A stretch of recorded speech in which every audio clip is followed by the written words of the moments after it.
SHO APTV YouTube channel ప్రేక్షకులకు నమస్కారం. అఖిల భారత కిసాన్ సభ జాతీయ కౌన్సిల్ సమావేశాలు జనవరి 29వ తేదీన ప్రారంభమై 4 రోజుల పాటు గుంటూరులో నిర్వహించేందుకు ఏర్పాట్లు సిద్ధమయ్యాయి. ఈ సందర్భంగా మనకు ఏపీ రైతు సంఘం రాష్ట్ర అధ్యక్షులు శ్రీ వి కృష్ణయ్య గారు విచ్చేసి ఉన్నారు. వారితో వచ్చిన ముఖాముఖి కార్యక్రమం ఏర్పాటు జరిగింది. ముందుగా వారిని స్వాగతిద్దాం. నమస్కారం కృష్ణయ్య గారు. నమస్కారం అండి.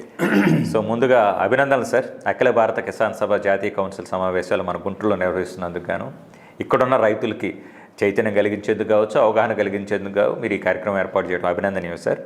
ముందుగా సార్, అసలు ముందు ఈ జాతీయ కౌన్సిల్ సమావేశాల యొక్క లక్ష్యం ఏమిటి అని మీరు భావిస్తున్నారు సార్? దీంతో మనం ఈ కార్యక్రమాన్ని ప్రారంభిద్దాం.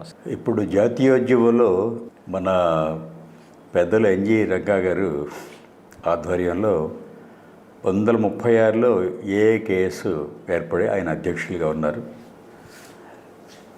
గుంటూరు జిల్లా ఏసీ కాలేజీ వల్ల ఇతర విద్యా వ్యవస్థల వల్ల చాలా చైతన్యపూరితమైనటువంటి ఈ ప్రాంతంగా మొత్తం భారతదేశంలోనే పేరెనికన్నది. ఇలాంటి అనేక పోరాటాలు జరిగి బసవపున్నయ్య గారు, అటని కొట్టాల సత్యనారాయణ గారు, రుద్రరాజు రామం గారు, ఈ రకమైన నాయకులు ఇక్కడ ఆంధ్ర రాష్ట్రంలో తెలంగాణ పోరాటం నడిపింది కూడా ఏఐకేఎస్ఏ. ఆ రకమైన చరిత్ర కలిగినటువంటి ఈ ప్రాంతంలో ఇక్కడ దేశంలో ఉన్నటువంటి ఈరోజు చాలా తీవ్రమైనటువంటి వ్యవసాయ రంగ పరిణామాలను దృష్టిలో పెట్టుకొని ఇక్కడ నిర్వహించమని అడిగారు. వారి కోరిక మేరకు మేము స్వాగతం చెప్పాం. ఈ ప్రోగ్రాం ఇవాళ నుంచి బిగిన్ అవుతుంది. దీంట్లో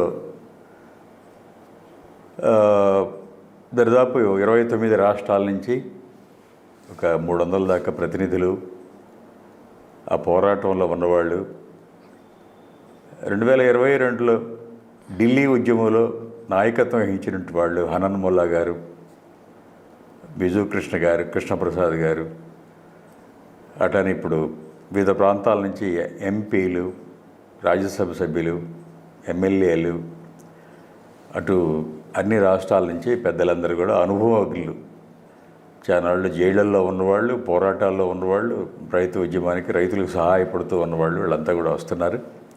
అందుకని ఈ పోరాట గడ్డకి ఆ పోరాట యోధులందరూ వస్తున్నటువంటి సందర్భాన్ని దానికి ఒక ప్రత్యేక సందర్భం ఉందండి. అది ఈ కౌన్సిల్ మీటింగ్లో బేసిక్ పాయింట్. సో మీరు ఈ జాతీయ కౌన్సిల్ సమావేశాలు ఏవైతే నిర్వహిస్తున్నారు సార్, మీరు చెప్పారు ఎవరెవరు పార్టిసిపేట్ చేస్తున్నారో మీరు సువివరంగా తెలియజేశారు సార్. ఈ కార్యక్రమాల వల్ల రైతులకు కావచ్చు లేదా కౌలు రైతులకు కావచ్చు ఎలాంటి ప్రయోజనం చేకూరుతుంది, లేదా వాళ్ళకి ఎలాంటి మీరు సపోర్ట్ ఇవ్వాలనే ఉద్దేశంతో ఈ కార్యక్రమాన్ని చేపట్టారు సార్? యాక్చువల్గా మోడీ గారు ప్రామిస్ చేసింది రైతుకు రెట్టింపు ఆదాయం మేము వస్తే తీసుకొస్తామని చెప్పన్నారు. రెట్టింపు ఆదాయం కాదు కదా, రెట్టింపు ఖర్చులు అవుతున్నాయి, రెట్టింపు ఆత్మహత్యలు అవుతున్నాయి ఒకటి. రెండోది, మోడీ గారు స్వామినాథన్ కమిషన్ సిఫార్సుల్ని మేము అమలు చేస్తామని ఫస్ట్ టైం గెలవక ముందు ప్రామిస్ చేశారు. మరి ఆ స్వామినాథన్ సిఫార్సుల్లో కీలకమైనటువంటిది ఖర్చు మీద, రైతుకయ్యే ఖర్చు మీద ఇంకో 50% కలిపి ఎంత అమౌంట్ అవుద్దో దాన్ని ఆ పండే బస్తాలు, పండే క్వింటాళ్ళను బట్టి ధర నిర్ణయించాలి. ఆ ఫార్ములా స్వామినాథన్ గారు చేసిన ఫార్ములాని అందరూ ఆమోదించారు. అది నేషనల్ వ్యవసాయ కమిషన్గా ఆయన అపాయింట్ చేయబడి ఆయన నిర్ణయించిన దాన్ని పార్లమెంట్ ఆమోదించింది. అందుకనే ఈ దేశంలో వ్యవసాయం ఇప్పటికీ 65% మంది ప్రజలు ఉన్నారు, కానీ వ్యవసాయం నుంచి వస్తున్న ఆదాయం మాత్రం 13% ఉంది. అందుకని ఈ చిన్న కేక్ని అంత ఎక్కువ మంది పంచుకోవాల్సి వచ్చినందువల్ల మన రాష్ట్రంలో సుమారు యావరేజ్న 500 మంది యువ రైతులు ఆత్మహత్య చేసుకుంటున్నారు వ్యవసాయం గిట్టుబాటు కాక. దేశవ్యాపితంగా ఒక 10,000 మంది ప్రతి సంవత్సరం వ్యవసాయం గిట్టుబాటు కాక ఆత్మహత్య చేసుకుంటున్నారు. ఇది వ్యవసాయ సంక్షోభానికి నిదర్శనం. ఇంతమంది ఇలా వ్యవసాయంలో మనం బతకలేము, చేసిన అప్పులు తీరవని చెప్పి సంక్షోభంలోకి వెళ్ళిపోవటం, ఇది the tip of the iceberg. పైకి వరకు కనిపించేది, కానీ లోపల చూస్తే 9 కోట్ల రైతు కుటుంబాలు ఉన్నాయి. ఈ 9 కోట్ల రైతు కుటుంబాలు ఎక్కువ మంది అప్పులతో 2 లక్షల నుంచి 20 లక్షల దాకా అప్పులతో ఉన్నారు. మనం పాలక వర్గాలుగా ఉన్న వాళ్ళని పెద్దలందరినీ అడగపోయిందంటే గ్రాడ్యువల్గా వీళ్ళందరూ కూడా అప్పులమయమైపోయిన తర్వాత ఆత్మహత్యలే ఒకటైతే ఈయన వ్యవసాయం గిట్టుబాటు కాదు, ఈయన వ్యవసాయంలో మనం ఉండలేము అని చెప్పి అక్కడి నుంచి గ్రామాలను వదిలేసి బిడ్డలు చదివించుకుంటూ ఆ రకంగా పట్టణాలకి వచ్చి జీవించే స్థితి కనిపిస్తుంది. సరే, ఈ లోపల గత 20-25 ఏళ్ళుగా కొంతలో కొంత ఇంజనీరింగ్ కాలేజీలో చదువుకొని బిడ్డలు అమెరికానో ఇతర దేశాలు వెళ్తుంటే కొంత కవరప్ అయ్యింది. ఇప్పుడు ట్రంప్ గారు వచ్చిన తర్వాత ఇక మన పిల్లల మీద దాడి చేయటం ఎక్కువైపోయింది చూస్తున్నాం. 8 లక్షల మంది భారతీయులు ఉంటే 4 లక్షల మంది ఆంధ్ర వాళ్ళు అక్కడ ఉన్నటువంటి ఉద్యోగాలు పెద్దగా రాక స్థిరపడని పిల్లలు. అట్లనే ఈరోజు వ్యవసాయంలో ఆయన ఒకటే కేంద్ర రాష్ట్ర ప్రభుత్వాన్ని బలవంతం చేస్తున్నారు. ఏంటంటే మా పంటలను మీరు కొనాల, ముఖ్యంగా గోధుమ, వరి, సోయా, పాలు, చిక్కుళ్ళు ఇట్లాంటి 13 రకాల పంటలు మీరు కొని తీరాలని చెప్పి రేపు ఫిబ్రవరి 15వ తారీఖు అగ్రిమెంట్ చేసుకోని మీ సంగతి తేలుస్తూ ఉన్నాడు. అందుకని మన వ్యవసాయమైన అదొక కొత్త భారం ఎదుర్కోవాలని చెప్పేది. అందుకని ఒక ఇంటర్నేషనల్ వైపు నుంచి కేంద్ర ప్రభుత్వం వాళ్ళు చెప్పిన దాన్ని వాళ్ళు చేయలేని పరిస్థితి నుంచి మరి వ్యవసాయంలో ఖర్చులు పెరిగిపోతుంది. అందుకని ఈ 3-4 రకాలుగా దాడిని వ్యవసాయం తట్టుకోలేదు. గత 100,000 సంవత్సరాల నుంచి భారతదేశం, మనకు తెలిసి 10,000 సంవత్సరాల నుంచి భారతదేశంలో వ్యవసాయం సాగుతుంది. అది ఆ వ్యవసాయంలోనే అసహాయం ఉంది. వ్యవసాయమే భారతదేశానికి పునాది. అది నాశనం అయిపోయిన తర్వాత, పునాది దెబ్బతిన్న తర్వాత ఆ బిల్డింగ్ ఎప్పుడైనా కూలిపోద్ది. ఇప్పుడు అలాంటి గమనంలో పాలకవర్గాలు పెద్దలు ఉన్నట్టుగా లేదు. ఎందుకంటే ఇప్పుడు వ్యవసాయంలో ఉన్నటువంటి రక్షణలన్నీ కూడా, రక్షణ వలయాలన్నీ బద్దలు కొట్టేస్తున్నారు. ఉదాహరణకి వ్యవసాయంలో కీలకమైనటువంటిది విత్తనాలు. 2025 విత్తన చట్టం అనేది పార్లమెంట్లో ప్రవేశపెట్టారు. ఈ విత్తన చట్టం తరతరాలుగా రైతుకి తన విత్తనాన్ని తను వేసుకునే హక్కుని లేకుండా చేస్తుంది. ఇప్పుడు గ్రాడ్యువల్గా కంపెనీలు వచ్చేస్తున్నాయి. ఇప్పుడు మీరు రైతు వేసిన విత్తనం మాదని చెప్పి రైతుల మీద దాడి బిగినయింది. కంపెనీలు సప్లై చేసిన విత్తనాలు కనుక అవి మొలవకపోయినా, మొలిచి పూలు రాకపోయినా, పూలు వచ్చి కాయలు కాకపోయినా, ఫలితం రాకపోయినా అతని మీద యాక్షన్ తీసుకునే 66 చట్టంలో ఉంది, విత్తన చట్టంలో. ఇప్పుడు వచ్చింది ఏంటంటే అట్లాంటి ఒక కంపెనీ సప్లై చేసింది, ఫలితం రాకుండా నష్టం జరిగినప్పటికీ మొదటిసారి క్షమిస్తారంట, రెండోసారి క్షమిస్తారంట, మూడోసారి యాక్షన్ తీసుకుంటారంట. అందుకని రైతుకి కాంపెన్సేషన్ రాకుండా మూడోసారి అంటే మూడోసారి రైతే ఉండడు. ఇంక కాంపెన్సేషన్ ఎవరికి ఇస్తావు అసలు? అతని కొత్త విత్తన చట్టంలో ఉన్నట్టు ప్రమాదకరమైనది ఏంటంటే కంపెనీలని కంట్రోల్ చేసే, తప్పు చేసిన కంపెనీలని, తప్పు చేయాలని మనం అనుకోము, అప్పుడప్పుడు జరుగుతుంటాయి, జరిగినాటిని కాంపెన్సేట్ చేసి రైతుని కాపాడే పద్ధతి లేకుండా పోతుంది. పాత రక్షణ ఉన్నది పోతుంది విత్తన చట్టం.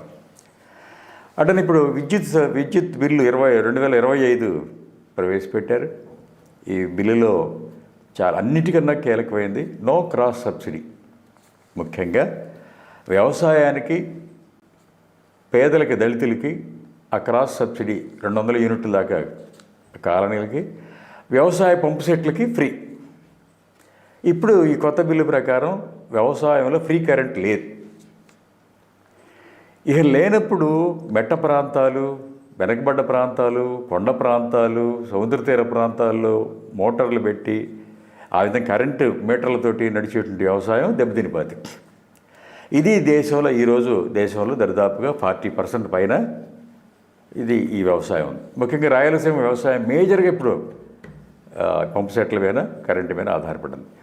అందుకని వ్యవసాయం దీనివల్ల చాలా నష్టపోతే ప్రమాదకరమైన పరిస్థితి వస్తుంది 2025 విద్యుత్ బిల్లు వల్ల. అట్లా మనం చూస్తే వాటర్ పాలసీ అని పెట్టారు. వాటర్ పాలసీ, ఈ వాటర్ పాలసీలో అసెంబ్లీలో చర్చకు కూడా పెట్టారు, అందరూ ఆమోదించారు. ఏంటి వాటర్ పాలసీ? ప్రతి నీటి బొట్టుని కొలవాలి, ప్రతి నీటి బొట్టుని డబ్బుల్లో లెక్కేయాలి.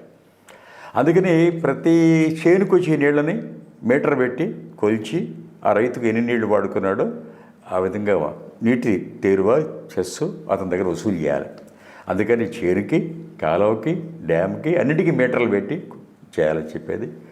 ఇది మరి అసలే అటు అంతంత మాత్రంగా ఉన్నటువంటి దీన్ని ఈ వాటర్ పాలసీలో ఇది రైతుకు మాత్రం సంఖ్యలు వేస్తున్నారు.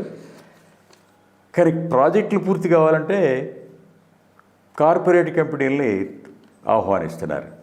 ఉదాహరణకి పోలవరం బనకచెర్ల ఆ ప్రాజెక్టు కోసం 80,000 కోట్లు ఖర్చు అవుద్దనుకుంటే దానికి జలహారతి కార్పొరేషన్ అని చెప్పి ముఖ్యమంత్రి గారు చైర్మన్గా ఏర్పాటు చేశారు.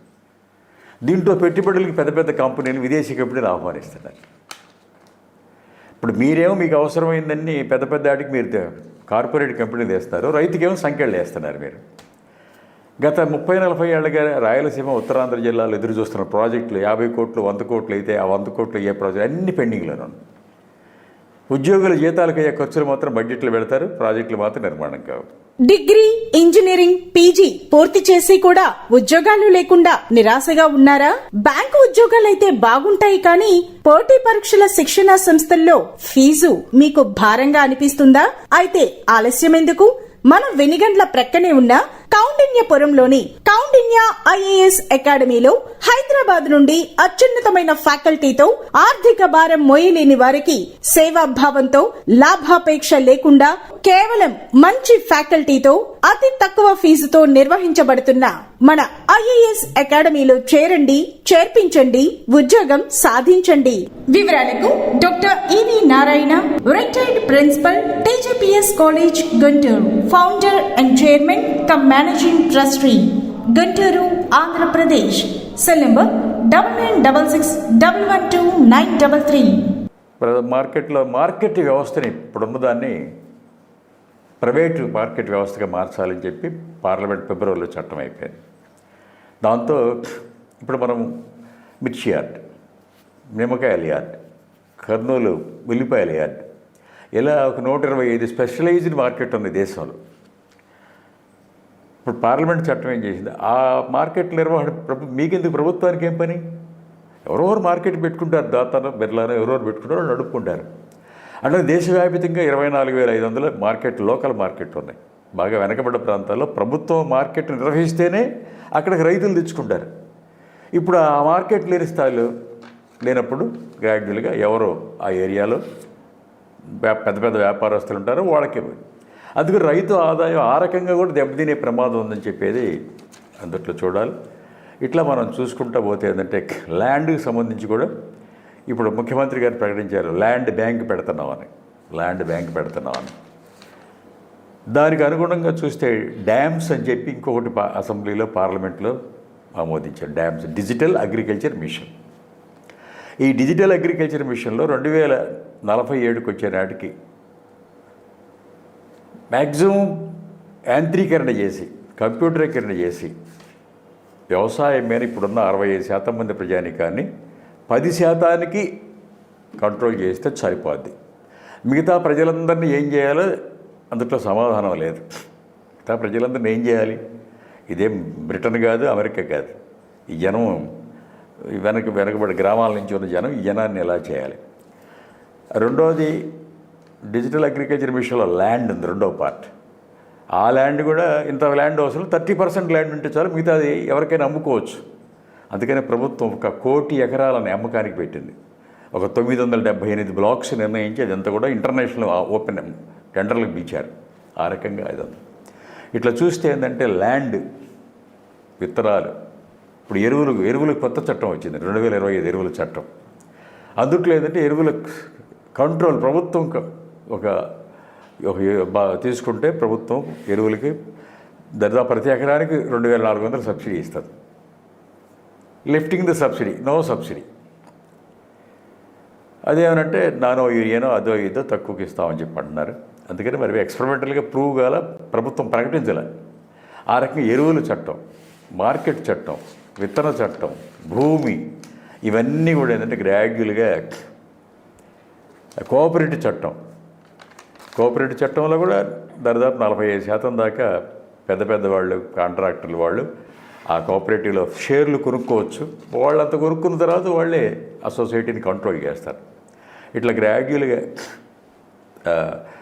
రైతుల చేతుల్లోకి కొంత సొసైటీలు అధికారం ఇచ్చి, రైతులు నిర్వహించుకునేట్టుగా ప్రాజెక్టులు ఇచ్చి, డెమోక్రటిక్గా వాళ్ళ ఆదాయం ఎంతో చూసి చేసే పద్ధతి చేయకపోతే గ్రాడ్యువల్గా ఇంక వ్యవసాయం దరిదాపుగా పెద్ద ఎత్తున నాశనం అయిపోద్ది. దీనికోసం కార్పొరేట్ కంపెనీలు కాసుకొని కూర్చున్నాయి. ఈ లెక్కన ఈ నేపథ్యం అయితే చాలా గట్టిదే. మీ కౌన్సిల్ సమావేశాలు పెట్టిన నేపథ్యం చాలా గట్టిదే. సో ఈ సమావేశాల్లో ముఖ్యంగా సార్ ఈ సమస్యలపై, ముఖ్యంగా రైతులకు పొంచి ఉన్న ఈ సమస్యల పట్ల మీరు చర్చించి తగు చర్యలు చేపడతారని ఆశిద్దాం సార్. ఇంకో విషయానికి వస్తే సార్, మనకి నరేంద్ర మోడీ గారి నేతృత్వంలోని ఎన్డీఏ గవర్నమెంట్ ముఖ్యంగా వికసిత భారత్ 2040 పేరిట ఆ దిశగా మేము ముందుకెళ్తున్నాం, ఆ దిశగా మా కార్యాచరణ ఉంటుందని చెప్పి పదే ప్రకటిస్తున్నారు సార్. సో అసలు దీని సాధ్యాసాధ్యాలు ఎలా ఉంటాయని మీరు భావిస్తున్నారు సార్? వికసిత భారత్ ఎవరైనా కోరుకుంటారు. అంటే భారతదేశం 3 పువ్వులు 6 కాయలు కావాలని చెప్పి ఎవరైనా అందరూ కోరుకుంటారు. కానీ నువ్వు కోరుకునేది, నువ్వు చేయబోతుంది రెండు భిన్నమైనవి. మీరు కోరుకున్నది జరగాలంటే రైతు యొక్క 100 చెప్పినా రైతు యొక్క ఆదాయం పెరగాలి. రైతులు, రైతు బిడ్డలు చైనా లాగా కొన్ని గ్యారంటీలతోటి వ్యవసాయం నడిచి, ఒక సాఫ్ట్వేర్కి, ఇంజనీర్కి ఎంత ఆదాయం వస్తుందో అంత ఆదాయాన్ని వ్యవసాయంలో మేము కల్పిస్తానని చెప్పి చైనా ప్రభుత్వం ప్రకటించిన తర్వాత ఒక రకమైన ఒక మోస్తరు చదువుకున్న కుర్రాళ్ళు కూడా గ్రామాల్లో వాళ్ళ వ్యవసాయంలో ఉన్నారు. అందుకని గ్రామీణ ప్రాంత వ్యవసాయాన్ని ముందుకెళ్ళడానికి కావాల్సిన టెక్నాలజీ అప్లికేషను ఇవన్నీ కూడా ఆ రైతుల చేతులకి ఇవ్వాలి, కార్పొరేట్ కంపెనీలకు కాదు. మీరు గ్రాడ్యువల్గా అందరికీ కార్పొరేట్ కంపెనీలకు ఇస్తున్నారు పెద్ద ఇవన్నీ కూడా కాదు, రైతుల చేతులకి ఇవ్వాలి టెక్నాలజీ. రైతుల చేతులకు కొత్త వంగడాలు ఇవ్వాలి. రైతులు దాన్ని ప్రాసెసింగ్ చేసి 10 రూపాయలు రైతుకు ఆదాయం వచ్చేట్టుకు ఉండాలి. ఆ రకమైన పద్ధతి ఈరోజు కేరళలో చేస్తారు మోడల్లో. అట్లా రైతు ఆదాయాన్ని పెంచే మార్గం వైపుగా ఈ వికసిత భారత్లో లేదు. రైతుల చేతుల నుంచి విని లాగేసుకొని కార్పొరేట్ కంపెనీలకు ఇచ్చేట్టుగా ఉంది. ఎందుకంటే వాళ్ళు ప్రకటించి చూస్తే 25 లక్షల కోట్ల విదేశీ కంపెనీలు పెట్టుబడులు పెట్టబోతున్నాయి భారతదేశంలో చెప్పి వాళ్ళు ప్రకటించారు. అందుకని ఆ పెట్టుబడులు రైతు కేంద్రంగా, పేద రైతు కేంద్రంగా, ఎందుకంటే 84% మంది 2 ఎకరాల లోపు వాళ్ళు ఉన్నారు భారతదేశంలో. 5 ఎకరాల లోపు వాళ్ళు మొత్తంగా చూస్తే కొంచెం 90% ఉన్నారు. వీళ్ళని స్ట్రెంగ్థన్ చేస్తేనే వీళ్ళు వ్యవసాయంలో ఉంటారు. వాళ్ళు వ్యవసాయంలో బతుకుతూ ఉంటే వాళ్ళ పర్చేజింగ్ పవర్ పెరిగితే దేశం అన్ని రకాలుగా అవుతుంది. వాళ్ళకి ఏదో ఆదాయం తగ్గిపోయి వాళ్ళు బతకలేని స్థితి వస్తే వాళ్ళందరూ కొనకపోతే ఈ వస్తువులు ఊరుకుంటారు, ఈ పంటలు ఊరుకుంటారు, ఎవరు తింటారు. అందుకనే దానికి చెప్పేది ఒకటి, చేసేది ఒకటి ఉంది, పొంతం లేకుండా ఉంది. దీని పెద్దలు, పాలకవర్గాలు, నాయకులందరూ గుర్తించాలని చెప్పి మేము కోరుతాం. మన రాష్ట్రానికి వస్తే సార్, నాకు తెలిసి సుమారు 60-65% కూడా మన రాష్ట్రం కూడా వ్యవసాయ ఆధారిత ప్రాంతంగానే మనం పరిగణించాలి సార్. ఈవెన్ మన గౌరవ ముఖ్యమంత్రి నారా చంద్రబాబు నాయుడు గారు కూడా కూటమి ప్రభుత్వం ఏదైతే ఉందో స్వర్ణాంధ్రప్రదేశ్ 2047 ఆ దిశగా కూడా వీళ్ళు ముందుకెళ్తాం జరుగుతుంది సార్. సో ఇక్కడున్న మన ఆంధ్రప్రదేశ్ నేపథ్యాన్ని గమనిస్తే కనుక ఈ స్వర్ణాంధ్రప్రదేశ్ 2047 ఎలా ఉండబోతుందని మీరు భావిస్తున్నారు సార్? యాక్చువల్గా స్వర్ణాంధ్రప్రదేశ్ పెట్టుబడిదారులకి బాగా, దానికి రైతులకి వాళ్ళకి స్వర్ణాంధ్రగా ఉండబోతుందని చెప్పి అనిపిస్తూ ఉంది. ఎందుకంటే రాష్ట్ర ప్రభుత్వం ప్రకటించిన 2047 ప్రాజెక్టులో ఇప్పుడున్న రొయ్యలు, చేపలు ఆదాయం మన చూస్తే అక్కడున్న ప్రాంతాల్లో గ్రాడ్యువల్గా పెద్ద కంపెనీలు 300 ఎకరం, 500 ఎకరం, 1000 ఎకరం, 2000 ఎకరాలు ఆ విధంగా ఆ కంపెనీలు విరిగిపోతాయి.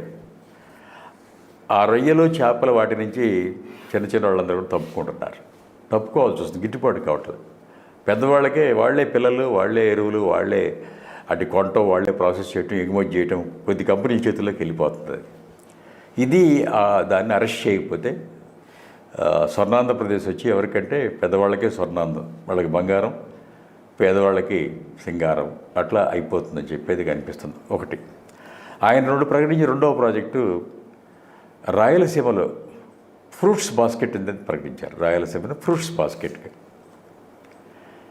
గత 10-15 ఏళ్ళుగా కొద్దిగా మెరుగుంది.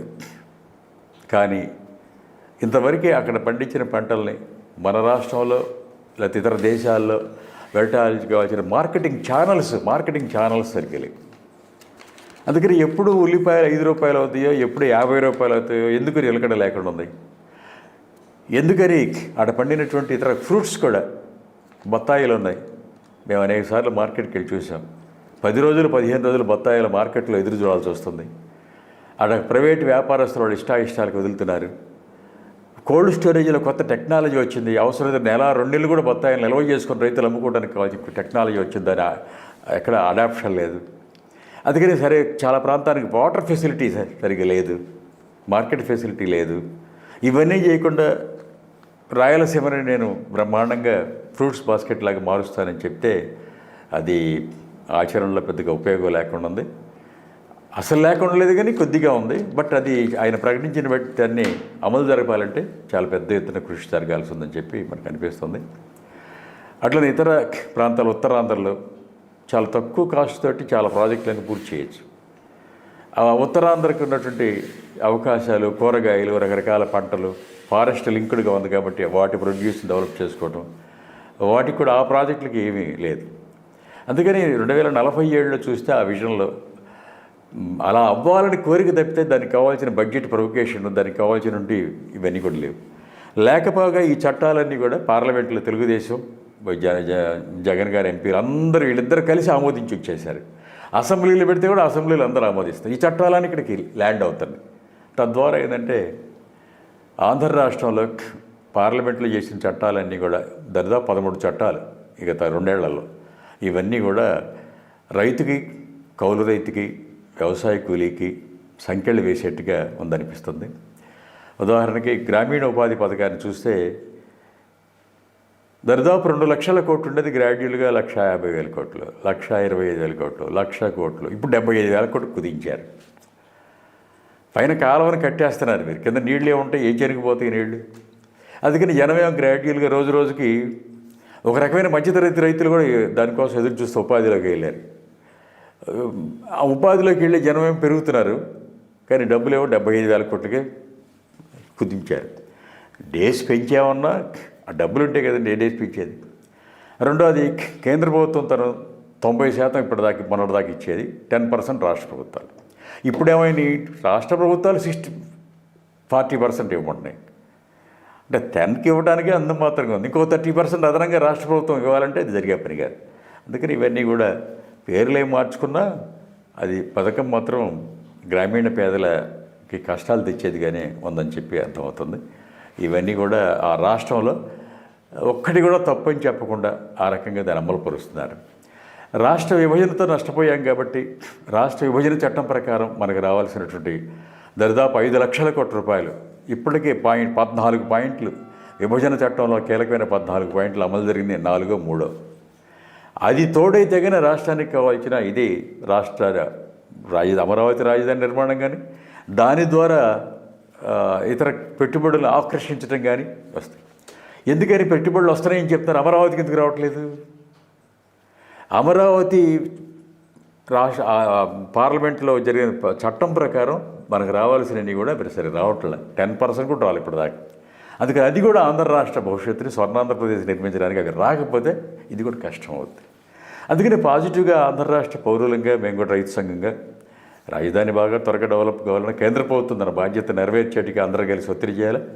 మీ విషయాలన్నీ కూడా రేపు ఇవాళ నుంచి జరిగేటువంటి ఈ కార్యక్రమాలు వాటిల్లో కూడా కల్చరల్ ప్రోగ్రామ్స్, ఎగ్జిబిషను, రకరకాల సెమినార్లు, వీటన్నిటి కూడా ఆల్ ఇండియా పెద్దలు, మన రాష్ట్రంలో వడ్డే శోభనాద్రి నరసరావు గారి పెద్దలు అందరూ కూడా హాజరవుతున్నారు.